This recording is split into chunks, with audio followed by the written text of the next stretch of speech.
أعوذ بالله من الشيطان الرجيم. بسم الله الرحمن الرحيم. يا أيها المدثر قم فأنذر وربك فكبر وثيابك فطهر والرجز فاهجر ولا تمنن تستكثر ولربك فاصبر فإذا نقر في الناقور فذلك يومئذ يوم عسير على الكافرين غير يسير. ذرني ومن خلقت وحيدا وجعلت له مالا ممدودا وبنين شهودا ومهدت له تمهيدا ثم يطمع أن أزيد كلا إنه كان لآياتنا عنيدا سأرهقه صعودا إنه فكر وقدر فقتل كيف قدر ثم قتل كيف قدر ثم نظر ثم عبس وبسر ثم أدبر واستكبر فقال إن هذا إلا سحر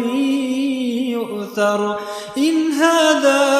إلا قول البشر سأصليه سقر وما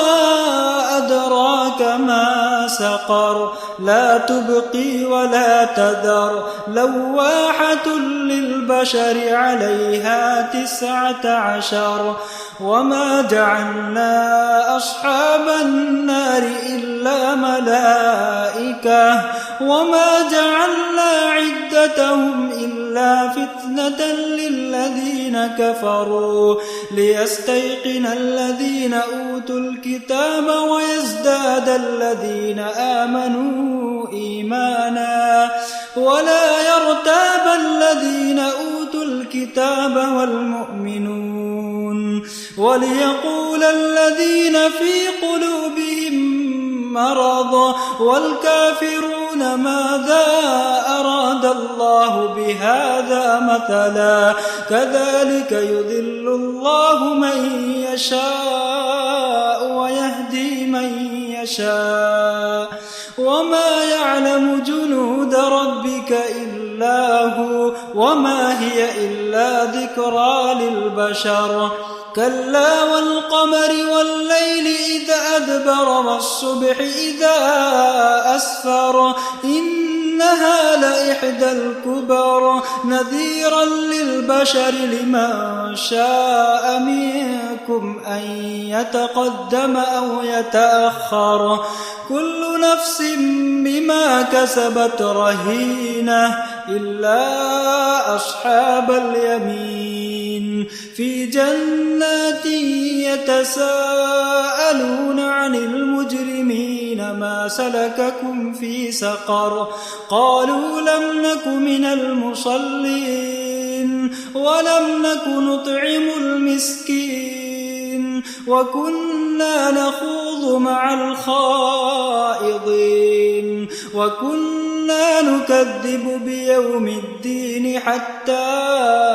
أتانا اليقين فما تنفعهم شفاعة الشافعين فما لهم عن التذكرة معرضين كأنهم حمر مستنفرة فرت من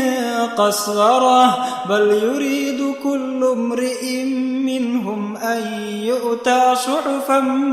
منشرة كلا بل لا يخافون الآخرة كلا إنه تذكرة فمن شاء ذكره وما يذكرون إلا أن يشاء الله هو أهل التقوى وأهل المغفرة.